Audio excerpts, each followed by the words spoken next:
All right, let's talk about Texas. On the surface, it looks like this unstoppable economic giant, right? But if you scratch just a little deeper, you find these huge political and economic battles, a real state of conflict. And these fights, they're going to shape not just Texas's future, but maybe the whole country's. So let's dive in. Okay, first up, ambition. And Texas has it in spades. I mean, we're talking about a bold play to become like the new center of American finance. It's one thing to get big companies to move their headquarters there, right?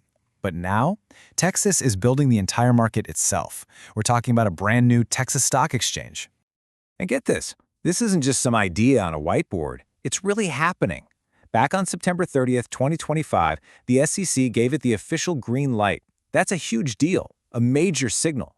The whole thing is going to be headquartered in Dallas, and the goal is for the TXSE, that's what they're calling it, to be the first fully integrated national exchange in the state, and they're planning to start trading in 2026.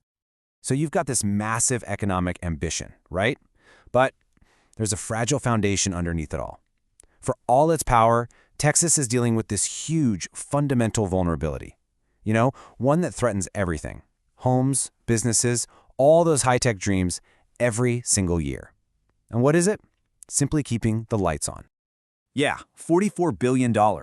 That's what the Department of Energy says power outages cost the U.S. economy every single year. And you better believe Texas is on the front lines of that fight, especially when that crazy weather rolls in and the grid gets pushed to its absolute breaking point. That number, it kind of hangs over every other big, ambitious plan the state has. Okay, so you've got this massive growth, which means massive revenue, right? Well, that leads us right into our first major conflict zone. It's a battle for billions, and it's being fought over two things that hit pretty close to home for a lot of people: your property tax bill and your kids' education.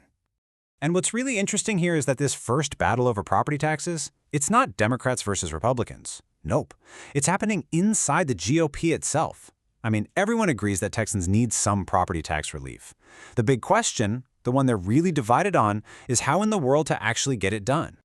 So you've got these three different camps. On one side, you have Governor Greg Abbott. He's going big, calling for the total elimination of property taxes. Just get rid of them.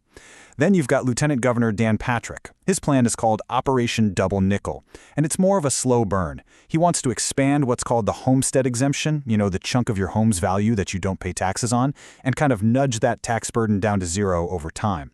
But then you have someone like State Senator Paul Bettencourt, who's a really key voice on money matters, and he's basically pumping the brakes, saying, well, hold on, you can't just snap your fingers and replace $86 billion a year without a bulletproof plan. So while that debate is raging, there's another billion-dollar battle brewing at the exact same time.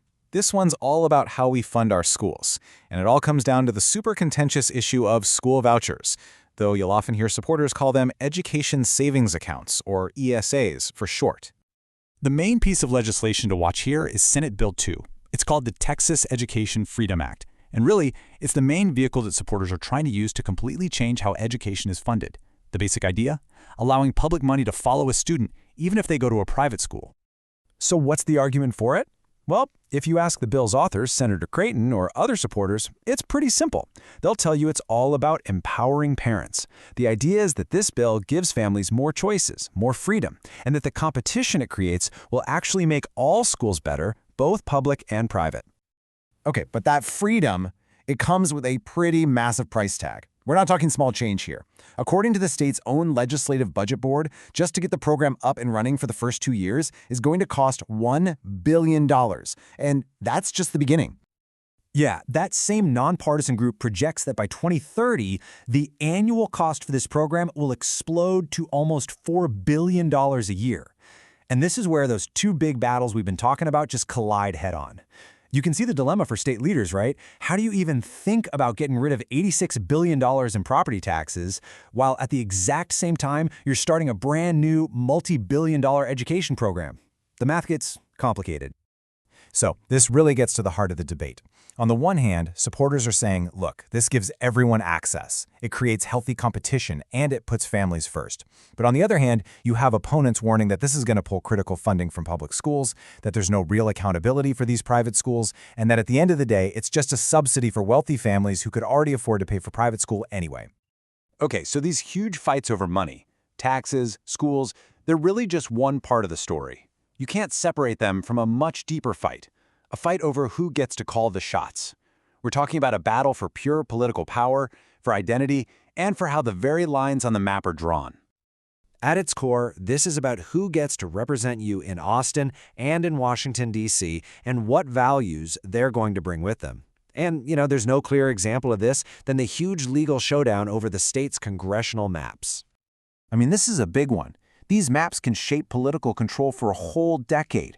And in late 2025, the whole thing just blew up. First, on November 18th, a panel of 3 judges actually blocked the new map that the legislature had drawn.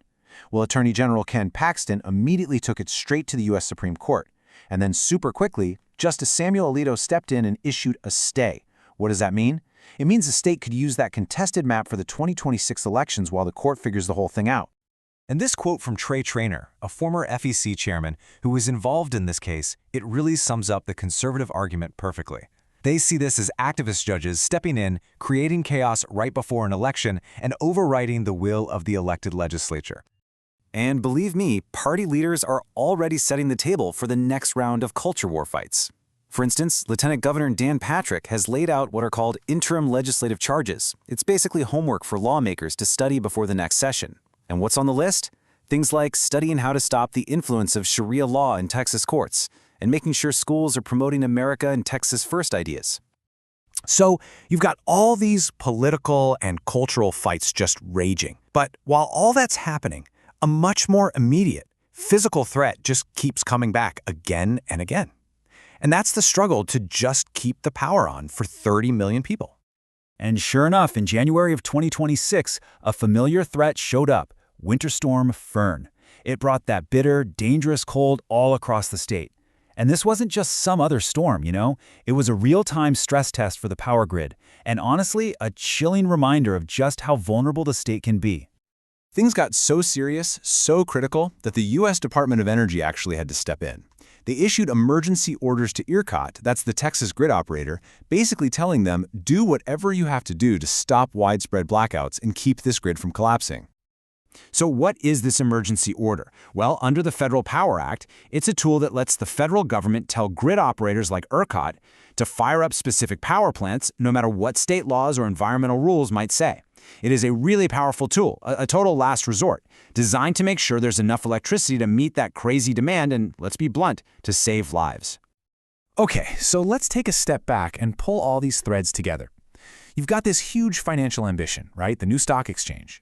You have these bitter internal fights over taxes and schools. You have these high-stakes battles over political maps.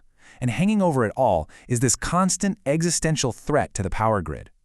When you look at it all, a really big, central question about the future of Texas starts to take shape.